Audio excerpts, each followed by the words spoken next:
OneKey Wallet browser extension setup. How to install extension for OneKey Wallet on mobile.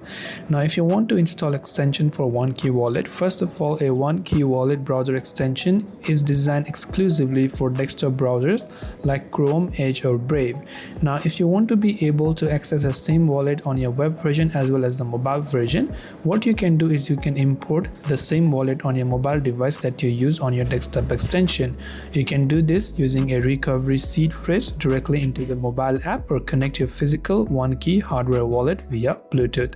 So you can open the Rosebud AI application and you can go to your wallet from the top left of the screen and you can add an account.